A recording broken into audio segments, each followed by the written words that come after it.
amaswa cyane.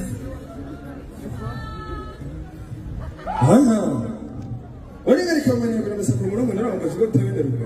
Ese ukoze kabaga musatizi mwanyi misoro ngiki ntaka. Wajira tabagere bare ni muri tembere zo bega ngamara cyane rudakanga mukuzi. Ngiki ni uwo muri satiro sebone ngoma kwitabara kabimenye n'amaswa cyane. Ngoma kwabere ngo mugenzi umukobwa tomane.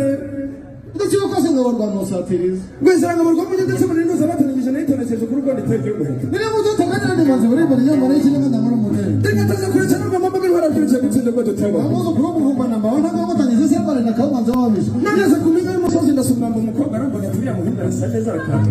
Yari nzira kuzana bazo kwende barahashinga. Bigire mako y'Imana kuba bazo konde kurakumba. Ndaje ngabye gisomo gitari gitarabo nari bakira.